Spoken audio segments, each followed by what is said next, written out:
Meritorious math lecturer paper solve वाली ये अपनी 6th वीडियो आ।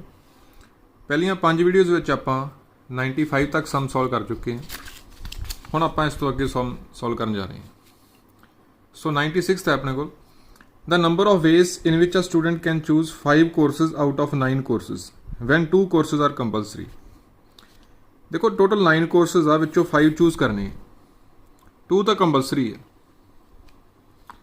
तो देखो क्योंकि 2 कंपलसरी आ, इहदा मतलब उन्हें हुण जिहड़े चॉइसिस अवेलेबल आ 7 हैगी ना, तो 7 चों करने किन्ने उन्हें 3 करने, टोटल 5 कोर्स उन्हें चूज करने, विचों 2 तो उन्होंने लैने ही पैने, कंपलसरी है, ये चों दी कोई चॉइस नहीं चलनी, वो चॉइस चलनी है बाकी 3 ते। सिमिलरली टोटल 9 आ, विचों 2 तो कंपलसरी हर स्टूडेंट लई हैगे आ, 7 चों चॉइस कर सकदा, 7 चों 3 सबजैक्ट जिहड़े आ वो चूज उन्हें करने। तो 7 चों 3 कोर्सेज किन्ने वे ना चूज करूगा, 7 सी 3 वे ना, 7 factorial 3 factorial 4 factorial, 7 into 6 into 5 into 4 factorial और कैंसिल हो जाऊगा, 35 आंसर आ गया। सो ऑप्शन नंबर सी बन गया, ऑप्शन नंबर सी।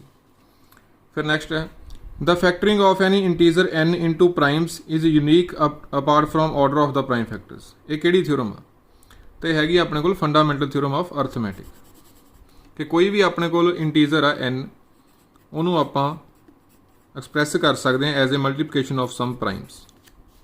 तो ये जी फैक्टरिंग आ, ये जी रिप्रजेंटेशन आ, ये यूनीक होंगी है apart from order of prime factors. Order change हो सकता, अगे पिछे हो सकते हैं, वैसे यूनीक रहनी है।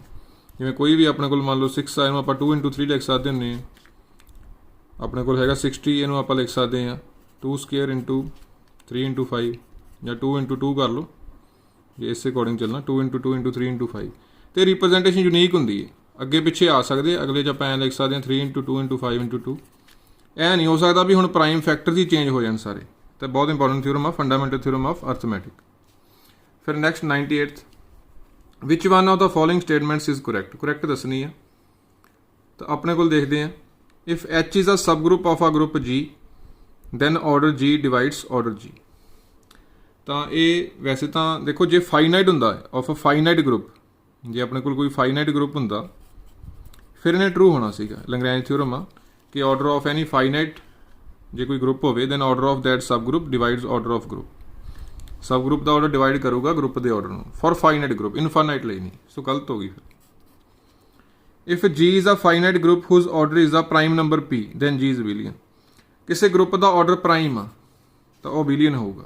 हुण जे कोई प्राइम ऑर्डर का होवे आपां नूं पता ग्रुप, तो वह साइकलिक हुंदा, ते हर साइकलिक ग्रुप अबिलियन हुंदा। सो बिल्कुल ट्रू आ ये।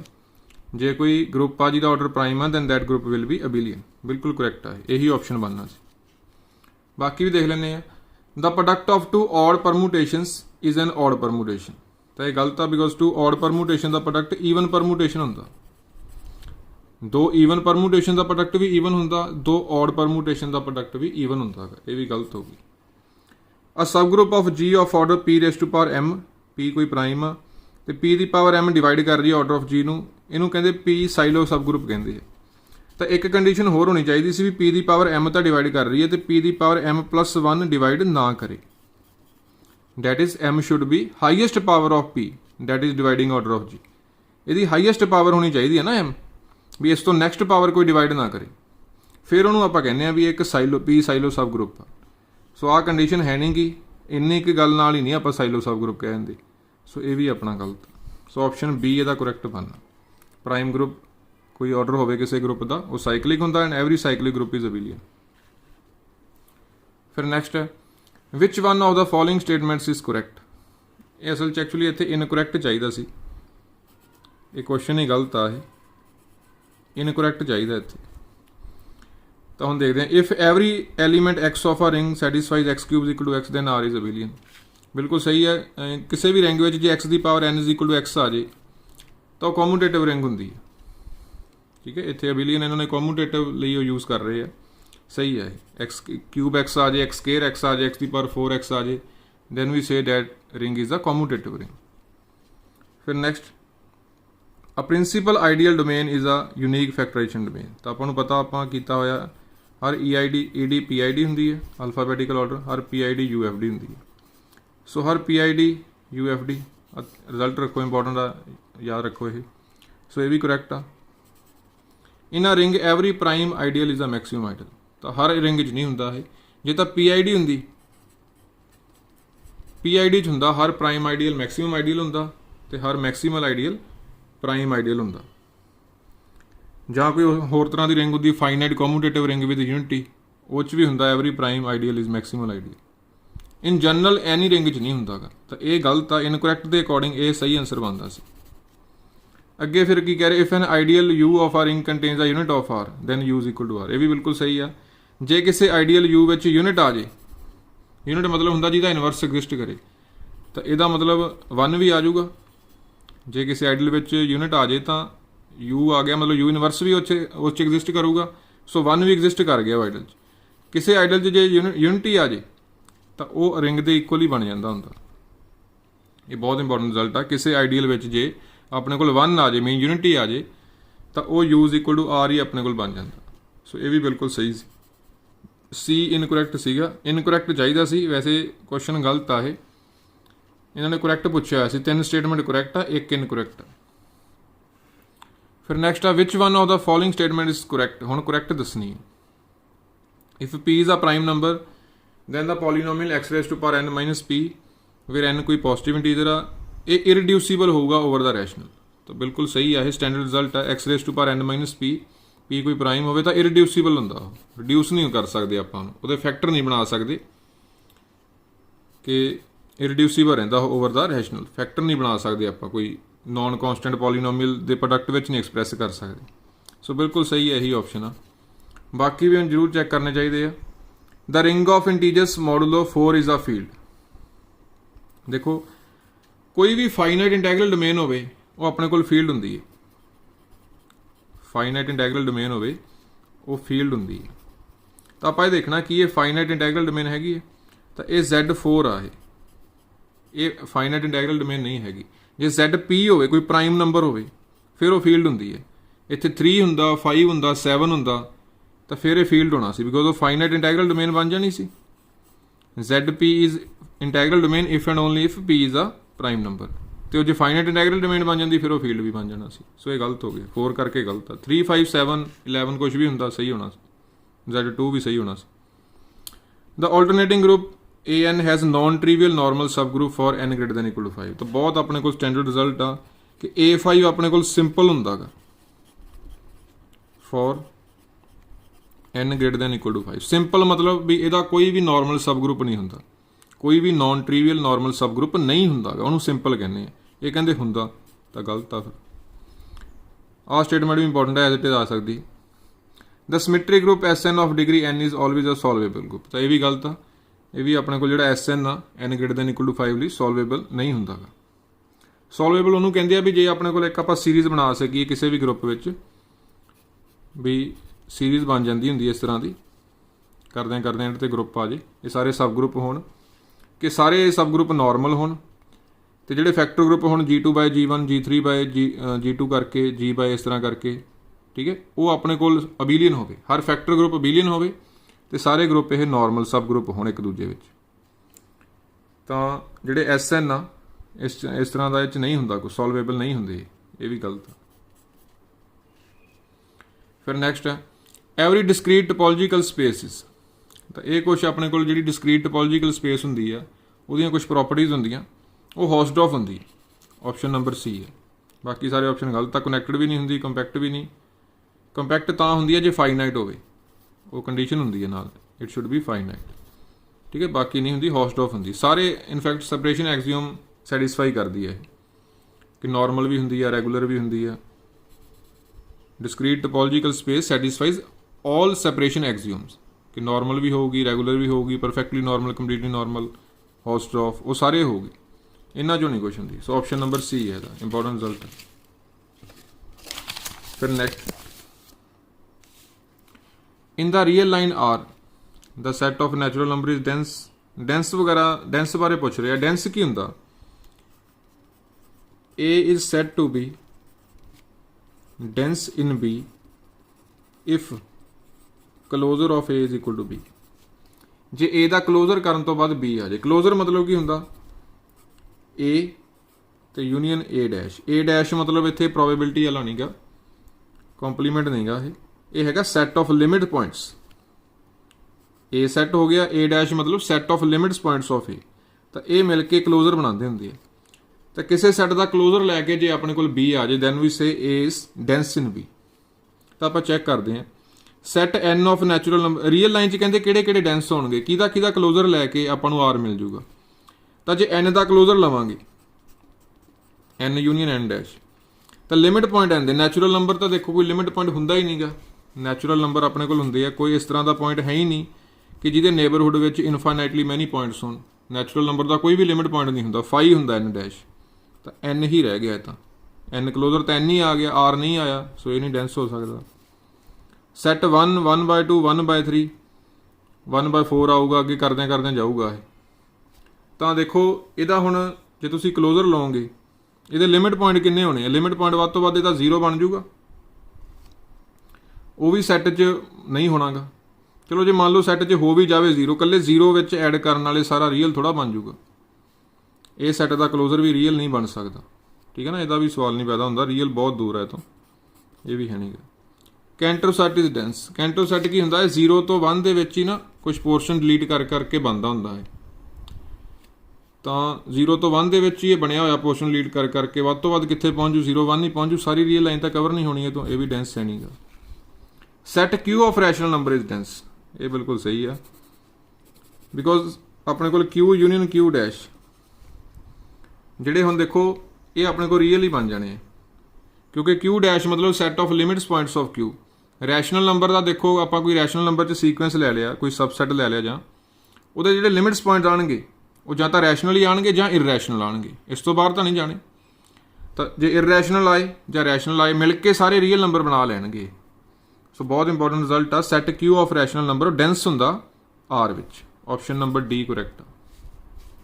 ਫਿਰ next, which one of the following property is not product invariant under arbitrary collection of topological spaces. Product invariant ਮਤਲਬ ਵੀ ਜੇ ਪ੍ਰੋਡਕਟ ਕਰੀਏ ਦੋਵਾਂ ਦਾ, ਦੋ ਟੋਪੋਲੋਜੀਕਲ ਸਪੇਸਿਸ ਦਾ, ਤਾਂ ਫਿਰ ਵੀ ਉਹ ਪ੍ਰੋਪਰਟੀ ਹੋਲਡ ਕਰੇ। ਤਾਂ ਉਹ ਨੋਟ ਪੁੱਛ ਰਹੇ ਆ ਵੀ ਕਿੰਨਾ ਦਾ ਕਿਹੜੀ ਇਸ ਤਰ੍ਹਾਂ ਦੀ ਪ੍ਰੋਪਰਟੀ ਆ ਵੀ ਪ੍ਰੋਡਕਟ ਕਰੀਏ ਤੇ ਉਹ ਹੁਣ ਜਦੋਂ ਪ੍ਰੋਡਕਟ ਕਰਨ ਤੋਂ ਬਾਅਦ ਉਹ ਪ੍ਰੋਪਰਟੀ ਹੋਲਡ ਨਾ ਕਰੇ। ਤਾਂ ਇਹ ਸਾਰੀਆਂ ਪ੍ਰੋਪਰਟੀ ਦੇਖੋ, ਜਿਵੇਂ ਹੌਸਡੌਰਫ ਆ, ਰੈਗੂਲੈਰਿਟੀ ਆ, ਮੰਨ ਲਓ ਦੋ ਟੋਪੋਲੋਜੀਕਲ ਸਪੇਸ ਹੌਸਡੌਰਫ ਆ, ਤਾਂ ਉਹਨਾਂ ਦੇ ਪ੍ਰੋਡਕਟ ਵੀ ਕੀ ਹੋਊਗਾ, ਹੌਸਡੌਰਫ ਹੋਊਗਾ। ਜੇ ਦੋ ਰੈਗੂਲਰ ਸਬ ਸਪੇਸਿਸ ਆ ਜਾਂ ਸਪੇਸ ਆਪਣੇ ਕੋਲ ਟੋਪੋਲੋਜੀਕਲ ਸਪੇਸਿਸ ਹੈਗੀਆਂ, ਤਾਂ ਪ੍ਰੋਡਕਟ ਕਰਨ ਤੋਂ ਬਾਅਦ ਵੀ ਰੈਗੂਲਰ ਹੀ ਰਹਿਣੀ ਹੈ। ਕਨੈਕਟਡ ਵਾਲਾ ਵੀ ਐਂ ਹੀ ਹੁੰਦਾ ਹੈਗਾ। ਜਿਹੜੀ ਫਸਟ ਕਾਊਂਟੇਬਿਲਿਟੀ ਹੈ ਇਹਦੇ 'ਚ ਨਹੀਂ ਇਸ ਤਰ੍ਹਾਂ ਹੁੰਦਾ ਗਾ, ਸੋ ਇਹ ਤੁਸੀਂ ਯਾਦ ਰੱਖ ਸਕਦੇ ਹੋ। ਇਹਦਾ ਆਪਸ਼ਨ ਡੀ ਹੈ ਨਾ, ਦਿਸ ਇਜ਼ ਨਾਟ ਪ੍ਰੋਡਕਟ ਇਨਵੇਰੀਐਂਟ। ਫਿਰ next, the degree of differential equation d²y/dx², ਇਹਦੀ ਪਾਵਰ ਦਿੱਤੀ ਹੈ ਆਪਾਂ ਨੂੰ 2/3। ਇਹਦੀ ਡਿਗਰੀ ਦੱਸਣੀ ਆਪਾਂ। ਤਾਂ ਡਿਗਰੀ ਜਦੋਂ ਦੱਸਣੀ ਹੁੰਦੀ ਹੈ ਤਾਂ ਪਹਿਲਾਂ ਆਪਾਂ ਨੂੰ ਇਹ ਡੈਰੀਵੇਟਿਵ ਦੀ ਪਾਵਰ 'ਚ ਫਰੈਕਸ਼ਨ ਵਗੈਰਾ ਰਿਮੂਵ ਕਰਨੀ ਪੈਂਦੀ ਹੈ, ਫਿਰ ਆਪਾਂ ਡਿਗਰੀ ਦੱਸ ਸਕਦੇ ਹਾਂ ਜੀ। ਆਪਾਂ ਦੇਖਦੇ ਹਾਂ, ਫਰੈਕਸ਼ਨ ਰਿਮੂਵ ਕਰਨ ਦੀ ਕੋਸ਼ਿਸ਼ ਕਰਦੇ ਹਾਂ। ਇਹਨੂੰ ਸ਼ਿਫਟ ਕਰ ਦਿੰਦੇ ਉੱਧਰ।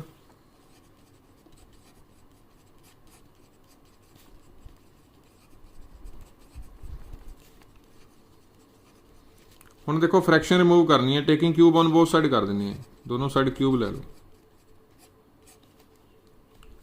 ਤਾਂ 2/3 × 3 ਕੀਤਾ, 2 ਹੀ ਰਹਿ ਗਿਆ ਨਾ। ਇਸੇ ਤਰ੍ਹਾਂ ਇਹਦਾ ਕਿਊਬ ਲੈ ਲਓ।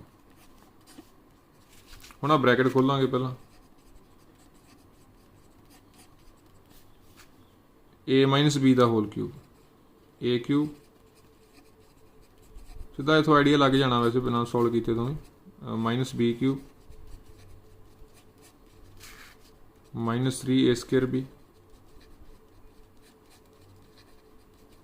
+3ab²। ਤਾਂ ਇਹਨੂੰ ਆਪਾਂ ਸੋਲਵ ਕਰ ਲਿਆ। ਹੁਣ ਦੇਖੋ ਕੋਈ ਵੀ ਜਿਹੜੇ ਡੈਰੀਵੇਟਿਵ ਦੀ ਪਾਵਰ ਆ ਉਹ ਫਰੈਕਸ਼ਨ 'ਚ ਨਹੀਂ ਆ ਰਹੀ, ਨਾ ਹੀ ਕੋਈ ਮਾਈਨਸ 'ਚ ਆ ਰਹੀ ਆ। ਪਹਿਲਾਂ ਇਹ ਰੈਡੀਕਲ ਆਪਾਂ ਰਿਮੂਵ ਕਰਨੇ ਹੁੰਦੇ ਆ। ਹੁਣ ਦੇਖੋ ਡਿਗਰੀ ਹੁੰਦਾ ਕੀ ਆ, ਹਾਈਐਸਟ ਆਰਡਰ ਡੈਰੀਵੇਟਿਵ ਦੀ ਸਭ ਤੋਂ ਵੱਡੀ ਪਾਵਰ। ਪਹਿਲਾਂ ਤਾਂ ਹਾਈਐਸਟ ਆਰਡਰ ਡੈਰੀਵੇਟਿਵ ਕਿਹੜਾ, ਡਬਲ ਡੈਰੀਵੇਟਿਵ ਆ, ਸੈਕਿੰਡ ਆਰਡਰ ਡੈਰੀਵੇਟਿਵ।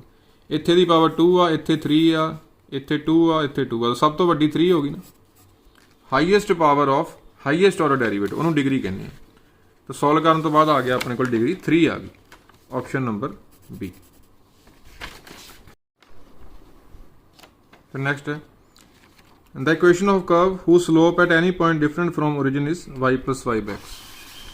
तो कर्व की इक्वेशन फाइंड करनी है, वो स्लोप दी है आपको। स्लोप ऑफ टेंजेंट चाहिए सी वैसे तो, चलो आप टेंजेंट मान ली तो जो ना मैंशन हो तो slope dy by D X की इक्वल दी है y प्लस वाई बैक्स। इतों y की वैल्यू फाइंड करनी है, ये डिफरेंशियल इक्वेशन सॉल्व करके y फाइंड करना, कर्व की इक्वेशन आ जूगी। तो ये देखिए कि टाइप आ ये, इतों जो आप y कॉमन लै लीए, पहला फैक्टर वगैरह बना के देख लेते होंगे, तो ये अपने को वेरीएबल सपरेबल बन गई, वेरीएबल सपरेट हो जाने, वेरीएबल सपरेट करके इंटीग्रेशन कर दो, लॉग मॉड y 1 दी x इसकी लॉग मॉड x। हम आंसर सही बनाना, आप ई रेस टू पावर देख रहे, मतलब लॉग हटाया होया इन्होंने। सो पहला तो लॉग वाली टर्म एक पासे करते हैं आप, log y minus log x, log y by x बन गया। हम लॉग नूं जो शिफ्ट करांगे उधर जाके ई दी पावर बन जाओ ई दी power x plus C, E दी पावर x इंटू ई दी पावर सी, और ई दी पावर सी नूं एक अनदर कॉन्स्टेंट k मान लो। सो y आ गया x E raise to power x into K, सारे मल्टीप्लाई च ही आ गए। ठीक है, इतों E raise to power x into E दी पावर सी बनना ना, ई दी पावर सी कॉन्स्टेंट है, उन्होंने k मान लिया, x नूं इधर लैके y इज इक्वल टू आ गया। सो किहड़ा ऑप्शन बन गया है, option number C, option number C correct हो गया। सो लास्ट से थोड़ी आपां करनी पैंदी एडजस्टमेंट, आंसर च किते भी लॉग है नहीं सी, सो लॉग नूं रिमूव करना सी, दूसरी साइड लैके ई दी पावर बन जाता। फिर आ कॉन्स्टेंट भी एलिमीनेट करना सीगा, ई दी पावर सी भी नहीं दिख रहा सी किते, उन्होंने k लिख लिया, फिर अपना इधर ले जाके आंसर आ गया। फिर next the integrating factor of linear differential equation. तो एक लीनियर डिफरेंशियल इक्वेशन का इंटीग्रेटिंग फैक्टर फाइंड करना, तो आ लीनियर इक्वेशन होंगी है। सो इत्थे p हैगा tan x, सी q हैगा सीकेंट x, q की तो चलो लोड नहीं पैनी, आई एफ च कला p की लोड पैंदी है, ई दी power integration of P D X, E दी power integration of tan x, tan हुंदा साइन बाय कॉस, ये इंटीग्रेशन होंगी है minus log mod cos X या plus log mod secant X भी लिख लीता, दो होंगी इंटीग्रेशन tan x की, या तो minus log mod cos X या plus log mod secant X, ये सीकेंट एक्स ही रह गया बस। ठीक है, जो दूजा लिखते हो उत्थों भी बन जाना सी E minus log mod cos X, power उपर लै जाते पहला, हम आई तो लॉग का इफैक्ट खत्म हो जाता, कॉस एक्स की power minus 1 by cos X that is secant X, इतों भी बन जाना सी। जो दूजा फॉर्मूला तुहानूं याद है tan x की इंटीग्रेशन का, साइन बाय कॉस लिख के फॉर्मूला बनता होंदा, डिनोमीनेटर का डेरीवेटिव न्यूमीरेटर माइनस ला दी इत्थे, उत्तों फॉर्मूला बन जाता। सो किहड़ा आ गया ऑप्शन नंबर बी। फिर next the differential equation of family of straight lines whose slope is equal to y intercept. तो फैमिली ऑफ स्ट्रेट लाइन की आपां डिफरेंशियल इक्वेशन बनानी है। स्ट्रेट लाइन की इक्वेशन आप जनरल आ मान लेंगे होंगे, कोई कंडीशन नहीं, तो पासिंग थ्रू ओरिजिन हो तो y is equal to M X होंदा, in general y is equal to M X plus C होंदा। कंडीशन की है स्लोप की इक्वल आ y इंटरसेप्ट की, आ y इंटरसेप्ट होंदा है, तो आ स्लोप होंदी है। सो कंडीशन की है m ते c इक्वल दिते हुए है, slope is equal to y intercept. So अपने को आ बन गई y is equal to M X plus M, ਜਾਂ c ਨੂੰ m भर दी है ਜਾਂ m ਨੂੰ c भर दी है, कोई गल आ। तो हुण इहदी आपां डिफरेंशियल इक्वेशन बनानी है, एक आरबिटरी कॉन्सटेंट आ, एक बार डेरीवेटिव करके आरबिटरी कॉन्सटेंट रिमूव करांगे तो आंसर आ जाऊगा बस, डिफरेंशिएट रिस्पैक्ट टू एक्स कितना आ गया D Y by D X, इतों एम आ गया, यदा 1 है 0 ही है, बस एम खत्म कर लो, एम की वैल्यू इतों ही फाइंड कर लो कितनी आ जाऊगी, वाई अपॉन एक्स प्लस 1 आ गई, वो इतने भर दो बस, कॉन्सटेंट रिमूव हो जाना अपना, डबल डेरीवेटिव नहीं कर सकते बिकॉज एक ही आरबिटरी कॉन्सटेंट आ, सबस्टिट्यूशन करना पैना। सो अपने को बन गई differential equation d Y by D x y upon x plus 1, x plus 1 C value M की इतने भरती। सो इनू थोड़ा इधर करके लिख लाँगे, आंसर के अकॉर्डिंग बनाना था, x plus 1 d Y by D x minus y is equal to 0, आ लिखता है, ऑप्शन नंबर बी बन गया, ऑप्शन नंबर बी। फिर देखो next the complete solution of the partial differential equation. एक पार्शियल डिफरेंशियल इक्वेशन दी है, ये P P plus Q Q is equal to R form की है। तो इनू आप लैग्रेंज मैथड नाल सॉल्व करते हैं। जे अपने को लीनियर हो तो लीनियर लिए लैग्रेंज मैथड यूज़ करीदा, नॉन लीनियर लिए आप चार पिट मैथड होंदा, जां फिर अपने को वैसे ही कुछ टाइप्स होंदियां। नॉन लीनियर के दो तरीके नाल हुंदा, लीनियर हो लीनियर मतलब पी ते क्यू की डिग्री 1 ही है। इत्थे ये लैग्रेंज मैथड नाल सॉल्व होंदा। किवें करदे हुंदे इहनूं, D P by P, D Q by Q, D Z by R. तो पी कितना इत्थे देख सकते हो, Y square Z by X, कि Y square Z by X भर दो। क्यू कितना, एक्स जैड, आर हैगा अपने कोल वाई स्केयर। इत्थों आपां हुण सॉल्व करना इहनूं, तो इत्थों आपां दो सलूशन लैणे हुंदे आ, फिर उन्हां नूं F of A comma B उस तरह की फॉर्म च लिख देना हुंदा। सो पहला आपां फस्ट टू लै लैंदे आ, from first two Z because cancel हो जाना, जैड कैंसल हो जाना पहले दोवां चों, वाई स्केयर बाय एक्स, इत्थे D x by D Y D Z लिखनी है। एक minute, D X D Y D X आना इत्थे, D X D Y, D x by B D Y by Q D Z by R, तो D X D Y लिखा। ठीक है, P P Q Q R का question च अपने जो सॉल्व करना method D x by B D Y by Q D Z by R. So पहले आ बन गई अपने को। हम देखो जैड तो कैंसल ही हो गया सी पहले दोवां चों, जैड ना जैड कैंसल, आ रह गया अपने को। सो अपने को जो इधर लै जी x d x, y square by x D y, x square d x, y square d y. Solve कर लो इनू, x cube by 3, y cube by 3 plus c. So इत्थों आपां नूं सी कितना मिल जाना, जां सी विच ये कर भी सकते हैं, जिवें x cube is equal to y cube plus 3c बन जाना, उन्होंने एक सी मान लो, ए मान लो, उन्होंने 3c ए मान लिया, तो कॉन्सटेंट मिल गया इत्थों x cube minus y cube. एक सलूशन आ गया। एक होर चाहिए होंदा आपां नूं, वैसे तो इत्थों ही आइडिया लग जूगा, x cube minus y cube देख लो किहड़े च, ऑप्शन नंबर बी च ही है, यही आना, एक तो ही आइडिया लग जूगा इत्थों। चलो जो दूजा भी फाइंड करना हो इत्थों, फिर आपां कुछ होर देखते हैं। जिवें फिर आपां जिवें पहलां फस्ट टू लए आ, हुण आपां लै लैंदे आ, देखो इस तरह के लैणे आ भी उह च विस्पैक्ट टू जिन्हां दे कर रहे हैं, जिवें इत्थे विस्पैक्ट टू एक्स ते वाई कर रहे सी ना आपां, तो एक्स ते वाई वाली टर्म बच गई सी, उस तरह के दो आपां लवांगे। आपां फस्ट ते थर्ड लै लैंदे आ, फ्रॉम फस्ट एंड थर्ड। इत्थे हुण वाई स्केयर कैंसल हो जाना, देखो वाई स्केयर कैंसल हो गया, इत्थे बच गया जैड बाय एक्स, इत्थे बच गया 1 बच गया। ठीक है, फस्ट एंड थर्ड का एक्स उपर ही चला जाऊगा, एक्स डी एक्स, इधरों बन गया जैड डी जैड, इंटीग्रेशन कर दो, x square by 2 Z square by 2c, 2c च ही लै जाओ, मर्ज कर दो, बी बना दो इनू, x square minus z square is equal to b. इतों दो कॉन्सटेंट लभ लईदे हुंदे।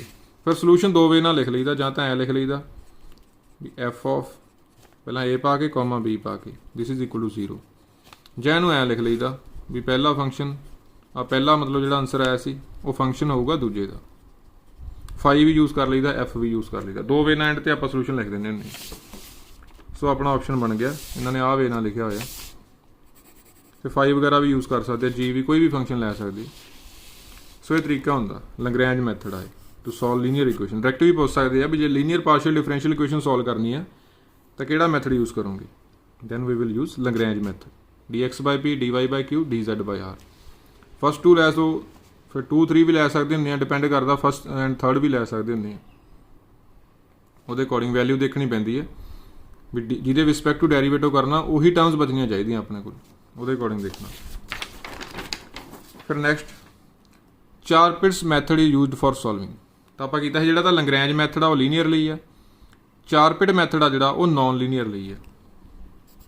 चारपिट मैथड नॉन लीनियर ਲਈ, उपर सी Lagrange method that is for linear differential, linear partial differential equation, ये non linear partial differential equation, दोनों पार्शियल वाले ही है।